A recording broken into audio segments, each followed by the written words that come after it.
غالباً 5واں दिन था। शाम के 5:45 बजे थे जब हार्वर्ड मेरे कमरे में दाखिल हुआ।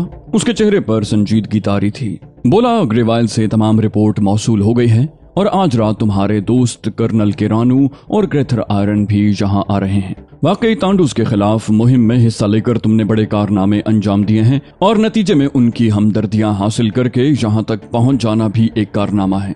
इन सारे कारनामों के इनामात वसूल करने के लिए हार्वर्ड ने इतना ही कहा था कि इमारत एक खौफनाक धमाके से हिल गई। तकरीबन सारी इमारत के दरवाजे, खिड़कियों के शीशे टूट गए होंगे। हार्वर्ड ने गिरने से बचने के लिए मेरी मसहरी का सहारा लिया और मैं बेइख्तियार अपनी जगह से उठ खड़ा हुआ। हार्वर्ड ने मुझे देखा और एक लम्हे के लिए मेरे बदन में सनसनी दौड़ गई।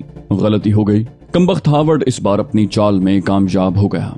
धमाका इतना आसाब शिकन था और उसने मुझे अपनी बातों के जाल में इस तरह जकड़ लिया था कि मैं खुद पर काबू न पा सका और उसके सामने उठ खड़ा हुआ।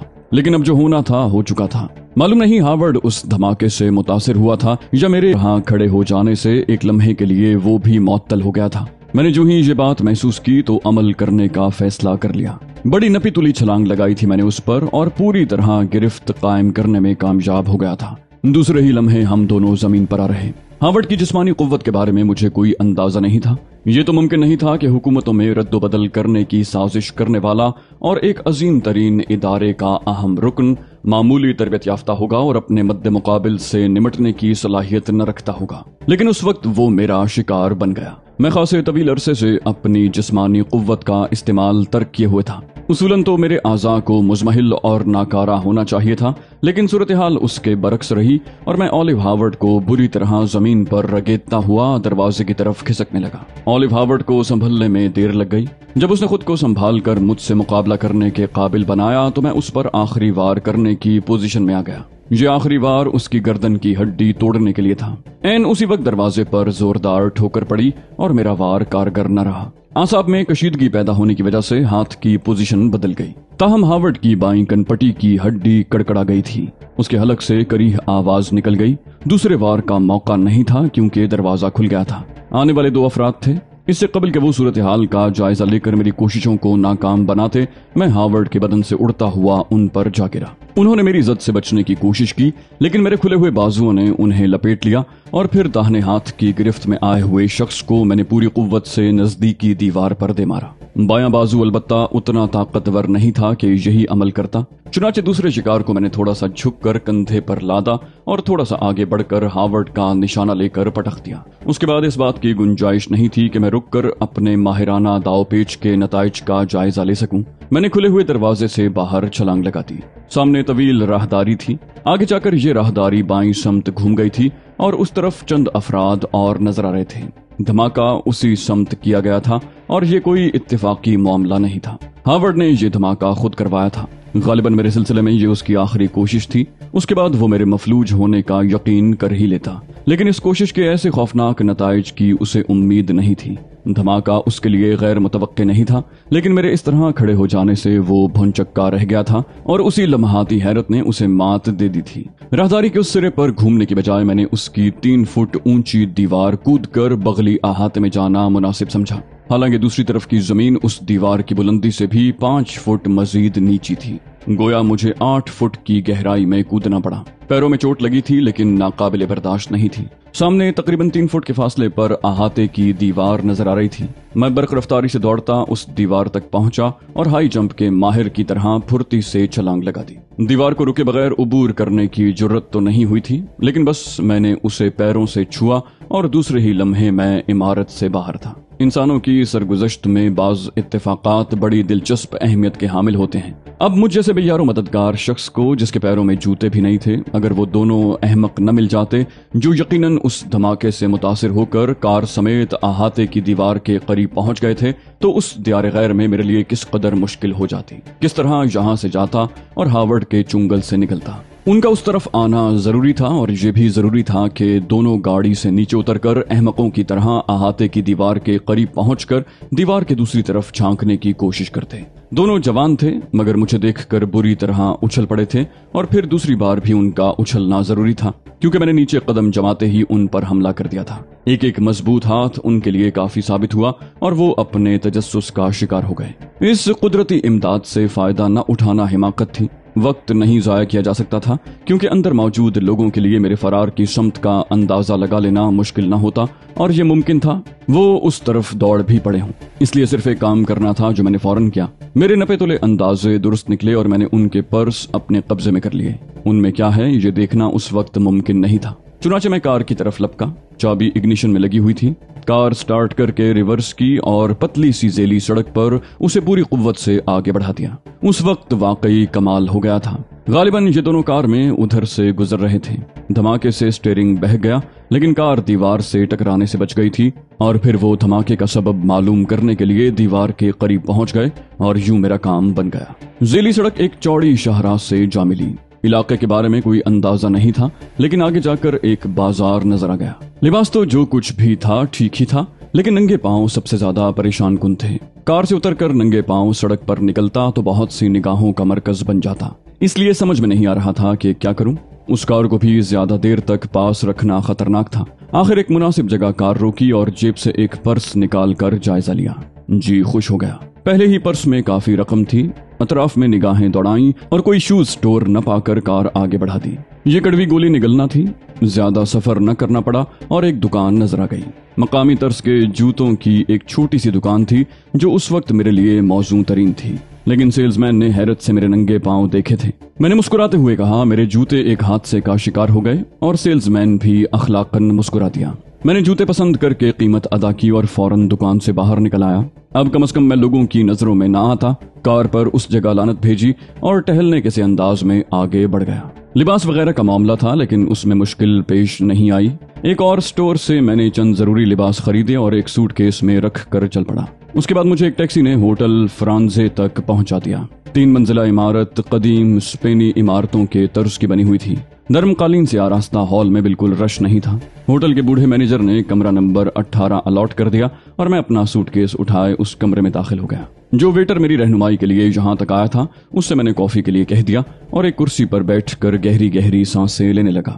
گزرے ہوئے واقعات پر نگاہ دوڑانا اور صورتحال کا جائزہ لے کر یہ اندازہ قائم کرنا ضروری تھا کہ اب اولیو ہاورڈ کے اقدامات کیا ہوں گے اور کس طرح وہ میری راہ پر لگ سکتا ہے۔ دونوں بے ہوش آدمی اس کے ہاتھ لگ سکتے ہیں۔ زیادہ سے زیادہ وہ اپنی کار کا حوالہ دیں گے، پرس کی گمشدگی کے بارے میں بتائیں گے، اور ہاورڈ سمجھ جائے گا کہ عارضی طور پر میں رقم کے لیے پریشان نہیں ہوں گا۔ اس کے بعد اصولاً میرا قیام کسی ہوٹل میں ہی ہونا چاہیے، گویا ہوٹل خطرناک ہے۔ ویٹر کافی لے آیا اور نہایت لذیذ کافی نے بہت فرحت بخشی۔ اس دوران سوچ کے دائرے پھیلتے رہے تھے۔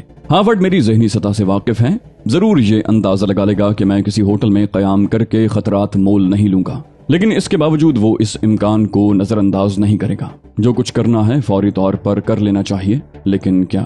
کافی ختم ہو گئی، رات ہو گئی تھی۔ اس شہر کے نواح کے بارے میں کچھ معلوم نہیں تھا۔ پہلے معلومات حاصل کی جائیں، اس کے بعد کوئی فیصلہ کرنا مناسب ہوگا۔ لباس تبدیل کر کے دونوں پرس کی رقم یکجا کی اور پھر اسے اندرونی جیب میں رکھ کر پرس کھڑکی سے باہر اچھال دیے۔ حلیہ کسی قدر درست ہو گیا تھا، چنانچہ ہوٹل کے کمرے سے باہر نکل آیا۔ ہال سے گزرنا ضروری نہیں تھا، اس کے برابر سے بھی ایک راستہ باہر جاتا تھا۔ میں اس راستے سے گزر کر سڑک پر آ گیا۔ پرانی آبادی تھی، پرانے طرز کے لوگوں سے بھری ہوئی۔ سڑکیں بارونق تھیں، دکانیں کھلی ہوئی تھیں، خاص قسم کی چائے کے ہوٹل بکھرے ہوئے تھے جن میں لوگ نظر آ رہے تھے۔ میں اطراف سے چوکنا ہو کر آگے بڑھتا رہا۔ فرانزے کے راستے کو ذہن میں رکھا تھا کہ واپسی میں کسی سے پوچھنا نہ پڑے۔ بہت دور نکل آیا تھا، لیکن چہل قدمی میں کافی لطف آ رہا تھا۔ مجھے اس علاقے میں کوئی بک سٹال وغیرہ نظر نہیں آ سکا تھا جہاں سے شہر کا نقشہ دستیاب ہو سکتا۔ آخر فیصلہ کیا کہ جس طرح ممکن ہو سکے رات گزاری جائے اور الصبح یہ ہوٹل چھوڑ کر کوئی ایسی جگہ تلاش کی جائے جہاں فوری طور پر ہاورڈ کا خیال نہ پہنچ سکے۔ اتنی جلدی ہاورڈ میرے بارے میں پتہ نہیں چلا سکے گا۔ واپس ہوٹل پہنچا اور ڈائننگ ہال کا رخ کیا۔ ڈائننگ ہال اس وقت مقامی لوگوں سے آباد تھا، ایک بھی غیر ملکی یہاں نہیں نظر آیا تھا اور میں اس جگہ بالکل اجنبی ہو گیا تھا۔ بہرحال رات گزارنی تھی، ایک میز پر بیٹھ گیا۔ تب ایک اور انکشاف ہوا۔ مردوں کے علاوہ یہاں لڑکیاں بھی ویٹروں کے لباس میں سروس کر رہی تھیں۔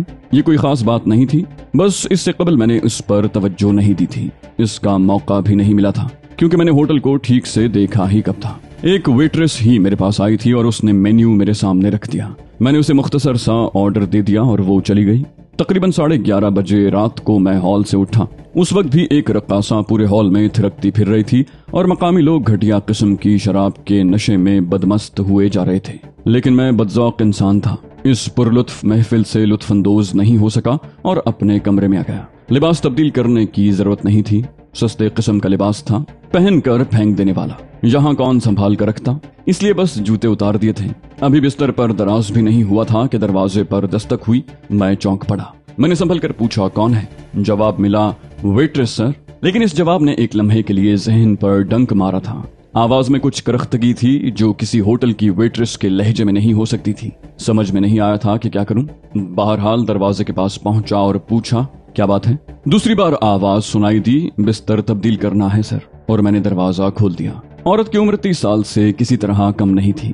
चादरों और तकिए के गिलाफों का एक अंबार बाजू पर डाले शगुफ्ता चेहरा बनाए खड़ी थी। मैं रास्ते से हट गया। उस वक्त बाहर झांकना कुछ मुनासिब नहीं था, इसलिए मैंने उसके अंदर दाखिल होते ही दरवाजा बंद कर लिया। वो सीधी बिस्तर के पास पहुंच गई। मैं दरवाजे से थोड़ा सा हटकर उसे काम करते देखने लगा। उसने बाजू पर पड़ी चादरें पलंग पर रखी और फिर दफतन वो बल खाकर पलटी। सिर्फ एक लम्हा मैंने चादरों के नीचे से कोई स्याह शय बरामद होते देखी और उस वक्त जो कुछ हुआ वो शऊर से ज्यादा गैर शऊरी कुव्वतों का मरहून मिन्नत था। मैं बेख्तियार झुक गया था और उसके हाथ में दबे हुए पिस्तौल की गोली मेरे सर से गुजरती हुई दीवार में पैवस्त हो गई। रिवॉल्वर में साइलेंसर लगा हुआ था जिसकी वजह से कोई आवाज पैदा नहीं हुई। मैं बेख्तियार झुका था। मेरे हाथ सेंट्रल टेबल से टकराए और मैंने फुर्ती से मेज उठा ली। यह भी किसी गैबी कुव्वत का करिश्मा था, क्योंकि जबकि बाद दीगरे 2 गोलियां मेज से टकराई थीं। औरत के और मेरे दरमियान ज्यादा फासला भी नहीं था। उसके दूसरे वार से बचने के बाद मैंने एक लम्हे की ताखीर नहीं की और मेज हाथों में तोलकर उस पर दे मारी। वो पूरी तरह मेज की जद में आ गई थी। चूंकि बिस्तर के करीब थी इसलिए तवाजुन बिगड़ते ही बिस्तर पर गिर पड़ी। उसके हलक से कराह निकल गई थी। बस मुझे इतना ही वक्फा दरकार था। मैं खुद भी उछलकर उस पर जा गिरा। पहली गिरफ्त मैंने रिवॉल्वर पर कायम की थी और दूसरे हाथ से मैंने उसके बाल मुट्ठी में जकड़ लिए, लेकिन दफतन उसके बालों ने सर छोड़ दिया। नकली बालों की विग मेरे हाथ में आ गई थी और चूंकि अपनी दानिस्त में मैंने बालों के जरिए उसे काबू में कर लिया था, इसलिए मेरी तवज्जो उसी तरफ थी। वो फौरन ही मछली की तरह तड़पी और मेरी गिरफ्त से फिसल गई। मामूली चीज नहीं थी। जिस तरह वो निकली थी उससे अंदाजा होता था कि लड़ाई भिड़ाई की माहिर है। उल्टी कलाबाजी खाकर वो मसहरी से नीचे उतरी, लेकिन जमीन से कदम लगते ही उसने फिर कलाबाजी खाई। कमबख्त ने न जाने कहां से खंजर निकाल लिया था और दूसरी कलाबाजी उसे फिर मसहरी पर ले आई। लेकिन अब मैं उस सफाक औरत को समझ चुका था। खंजर ऐन उस जगह गद्दे में पैवस्त हो गया जहां खुद 1 सेकंड पहले मैं मौजूद था। उसने वार नाकाम होते देखकर पैंतरा बदला, लेकिन मैंने बिस्तर पर लेटे लेटे ही अपना पांव उसकी पेशानी पर टिकाकर जोर से उसे धक्का दिया और वो उछलकर मसहरी से दूर जा गिरी। मैंने उसके पिस्तौल को जुम्बिश देकर कहा, खेल खत्म। इस पिस्तौल की बाकी गोलियां अब तुम्हारे बदन में उतर जाएंगी। खबरदार, अब अगर तुमने जुम्बिश भी की तो। वो जैसे चौंक पड़ी, यूं महसूस हुआ जैसे उसे होश आ गया हो। खंजर अब भी उसके हाथ में था। मैंने कहा, खंजर फेंक दो। उसने खामोशी से खंजर एक तरफ उछाल दिया। मैंने सर्द लहजे में पूछा, कौन हो तुम? वो किसी कदर नर्वस हो गई। उसने खुश्क होंठों पर जबान फेरते हुए दरवाजे की तरफ देखा। मैंने पूछा, कितने लोग हैं तुम्हारे साथ? जवाब न मिला तो ये आखिरी सवाल होगा। वो बोली, कोई नहीं है। मैंने कहा, झूठ बोलती हो? बोली, नहीं, ऐसी कोई बात नहीं है। उसके अंदाज में अब बेपरवाही सी पैदा हो गई थी। मैंने बोला, किसने भेजा है? बोली, मैं नाम नहीं जानती, मुआवजा एडवांस ले चुकी हूँ। मैंने पूछा, क्या मतलब? बोली, नास्ता है मेरा नाम, मुआवजा लेकर हर तरह के जराइम करती हूँ, कैंथर के इलाके में सबसे ज्यादा मशहूर हूँ। बैठ जाऊं? मैंने सख्त लहजे में कहा, खड़ी रहो। वो पहलू बदल कर खड़ी रही। मैंने पूछा, कत्ल भी कर लेती हूँ? बोली, खुश नसीब हो कि बच गए। ये मेरा 19वां काम था, पहली बार नाकाम हुई हूँ। मैंने कहा, गोया 18 कत्ल कर चुकी हो? वो फखरिया बोली, हाँ, पूरे 18। मैंने कहा, मेरा पता कैसे मालूम हुआ? उसने इत्मीनान से गिरबान में हाथ डाला। पिस्तौल के दस्ते पर मेरी उंगलियों की गिरफ्त सख्त हो गई थी, लेकिन उसने जेब से एक तस्वीर निकाल कर मेरे सामने कर दी। बोली, ये तुम्हारी तस्वीर है, कहा गया था इसे तलाश करो और कत्ल कर दो। मैंने कहा, खूब, और नाकामी की शक्ल में? बोली, उनकी बात कर रहे हो या अपनी? मैंने कहा, दोनों की। बोली, मारना चाहते हो तो मार दो, कोई और सौदा करना है तो दूसरी बात है। उनका दिया हुआ मुआवजा तो वापस करना ही पड़ेगा। मैंने पूछा, क्या सौदा कर सकती हो? बोली, अब सब कुछ, क्योंकि तुमसे मात खा चुकी हूँ। मैंने कहा, तुम पर भरोसा किस तरह किया जा सकता है? बोली, जिस तरह मुनासिब समझो, ये तुम्हारा काम है। वो बेपरवाही से बोली, फिर आंखों में देख कर कहने लगी, अगर यकीन हो तो नास्ता की दोस्ती कबूल कर लो, फायदे में रहोगे। मैंने कहा, यह भी तो हो सकता है कि तुम चाल चल रही हो? बोली, हाँ, हो सकता है, आगे के मामलात का फैसला तुम्हें खुद करना है। अब मैं खड़ी नहीं रह सकती, बैठना चाहती हूँ, मुझे इजाजत दो। बज़ाहिर मैं पुरसुकून था, लेकिन शदीद हैजान का शिकार था। उस वक्त ये फैसला करना मुश्किल था कि लड़की की अंदरूनी कैफियत क्या है। आया वाकई वो किराए की कातिल है या हार्वर्ड की मातहत। हार्वर्ड एक ऐसी तंजीम का रुकन था जिसके अरकान पूरी दुनिया में फैले हुए थे, इसलिए ये लड़की भी उसकी रुकन हो सकती थी और मेरे हाथों बेबस होने के बाद मुमकिन है उसने ये चाल चली हो। वो मसहरी पर बैठ गई थी। मैंने सरसरी अंदाज में उसे मुखातिब किया, नास्था है तुम्हारा नाम? उसने सर को जुम्बिश देते हुए आहिस्ता से कहा, हाँ। मैंने कहा, मगर तुम्हारी ये दुश्मनी अचानक दोस्ती में कैसे बदल गई? उन लोगों से तो तुम्हें मुआवजा मिला है, मैं तुम्हें क्या दूंगा? बोली, फजूल बातों में उलझे रहो, मेरा क्या नुकसान है? दिल चाहे तो मेरी बात मान लो, वरना तुम्हारी मर्जी। मैंने मुस्कुराते हुए कहा, मैं सिर्फ एक बात सोच रहा हूँ। वो तीखी निगाहों से मुझे देखने लगी। मैंने कहा, तुम गालिबन मुझे उलझा कर अपने साथियों का इंतजार कर रही हो। उसने तुनक मिजाजी से कहा, तो फिर तुम बुजदिली क्यों दिखा रहे हो? पिस्तौल चलाना नहीं जानते क्या? मेरे होंठों पर मुस्कुराहट फैल गई। मैंने पिस्तौल रखते हुए कहा, अच्छी बात है नास्था, तुम मुझे कत्ल करने आई थी और नाकाम हो गई, लेकिन मैं तुम पर भरोसा करता हूँ। मुझे तुम्हारा साथ दरकार है। एक वादा मैं भी करता हूँ तुमसे, अभी नहीं लेकिन बहुत जल्द, बशर्ते जिंदगी में तुम्हारा नुकसान पूरा कर दूंगा और जितना मुआवजा उन्होंने तुम्हें अदा किया था उससे कई गुना ज्यादा मुआवजा मैं तुम्हें दूंगा। नास्था ने नखवत से कहा, मैं फकीर नहीं हूँ, कमाना जानती हूँ। मैंने कहा, अब क्या प्रोग्राम है? बोली, मेरे साथ निकल चलो। उन लोगों ने मुझे ही नहीं, दूसरे बहुत से किराए के कातिलों को तुम्हारे लिए मुकर्रर किया है। वो सब होटलों में तुम्हें तलाश करते फिर रहे हैं, कोई और भी यहाँ पहुंच सकता है। मैंने कहा, तब आओ एक ड्रामा करें, तुम्हारे पास पिस्तौल की और गोलियां भी होंगी? उसने जवाब दिया, हाँ हैं। मैंने कहा, कोई ये जानता है कि तुमने मुझे यहाँ पा लिया है? बोली, कोई नहीं जानता। मैंने कहा, लेकिन अब दूसरों को जान लेना चाहिए कि मैं यहाँ मौजूद हूँ। तुम्हारे पास गाड़ी है? बोली, हाँ है। मैंने कहा, कहाँ? बोली, होटल के सामने वाले फुटपाथ के साथ खड़ी हुई है, नीले रंग की पिकार्ड है, खुली छत की। मैंने कहा, तब मुझे चाबी की जरूरत भी नहीं है, मैं चलता हूँ। लो ये पिस्तौल लो, सलेंसर निकाल लो इसका और फिर इस कमरे पर गोलियां बरसाओ, दरवाजे वगैरह में सुराख कर दो, 2-4 चीखें मारो और फिर होशियारी से निकल आओ। मैं तुम्हें तुम्हारी गाड़ी में मिलूंगा। उसने मुस्कुराते हुए कहा, जीते रहो, जाओ। मैं मुस्कुराता हुआ बाहर निकल गया। पिस्तौल मैंने उसके हवाले कर दिया था। बहुत बड़ा खतरा मोल लिया था मैंने, लेकिन बाज़ औक़ात इस तरह मैं अपनी मौत से पंजा कुशी करता था। उस वक्त भी यही जज्बा मेरे दिल में उभर आया था। ख्याल ये था कि मेरे बाहर निकलते ही अकब से गोलियां बरसना शुरू हो जाएंगी, लेकिन ऐसा नहीं हुआ और मैं फिरांजे से बाहर निकल आया। नीले रंग की पिकार्ड नजर आ गई थी। मैं उसकी तरफ बढ़ गया और फिर अल्लाह का नाम लेकर मैं पिकार्ड की सीटों के दरमियान छुप गया। चंद लम्हात के बाद ही मुझे इल्म हो गया था कि नास्था ने मेरी स्कीम पर अमल कर डाला है। होटल सिर्फ 3 मंजिला था और उसमें फैल जाने वाली अफरा तफरी के आसार नमूदार हो गए थे। कुछ लोग दौड़ते हुए बाहर भी निकल आए थे। फिर मुझे नास्था नजर आई। वो भी दूसरे लोगों की तरह दौड़ती हुई निकली थी और उसने पिकार्ड की तरफ रुख किया था। वो भी दरवाजा खोले बगैर उचक कर गाड़ी में आ बैठी। दूसरे लम्हे उसने गाड़ी स्टार्ट कर ली थी। गाड़ी गियर में डालकर उसने पूछा, तुम मौजूद हो या नहीं? मैंने कहा, हाँ मैं मौजूद हूँ और तुम्हारे हाथों मर जाना चाहता हूँ। उसने हल्का सा कहकहा लगाकर गाड़ी आगे बढ़ा दी। मैं देर तक सीटों के दरमियान बैठा रहा। उसने दोबारा मुझसे बात न की और गाड़ी तकरीबन 20 मिनट तक दौड़ती रही। फिर वो रफ्तार सुस्त करके बोली, कैंथर पहुंच चुकी हूँ, ये जराइम पेशा अफराद का इलाका है, गाड़ी रोक रही हूँ, जो कुछ कह रही हूँ गौर से सुनो। मैंने कहा, सुन रहा हूँ। वो बोली, उठ जाओ, मैं अंदाजा लगा चुकी हूँ कि किसी ने इस गाड़ी का ताकुब नहीं किया, उठो जल्दी। वो बोली और मैं सीटों के दरमियान उठकर बैठ गया। तब उसने एक समत इशारा करके कहा, उस इमारत की दूसरी मंजिल पर मेरा फ्लैट है, नंबर 10। पिछले दरवाजे से किसी शराबी के से अंदाज में अंदर दाखिल होना और फ्लैट नंबर 10 पर आ जाना। दरवाजा खुला होगा, अतराफ में गौर कर लेना। मैंने पूछा, और तुम? बोली, मैं सामने वाले दरवाजे से जाऊंगी ताकि अगर कोई हो तो शक न कर सके।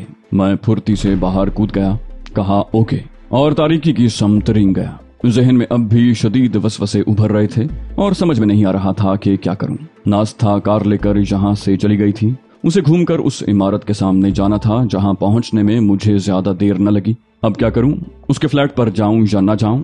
फरार तो मैं उस वक्त भी हो सकता था जब फिरांजे से निकलकर उसकी कार में आ छुपा था, और इस वक्त भी जरूरी नहीं था कि मैं उसके हिदायत के मुताबिक फ्लैट पर जाता। यहाँ से कहीं और भी निकल सकता था, लेकिन दिल ने नास्था के हक में फैसला कर दिया। उस वक्त वही मेरा तन्हा मिशन था और किससे इस बारे में मशवरा लेता। अब जो होगा देखा जाएगा।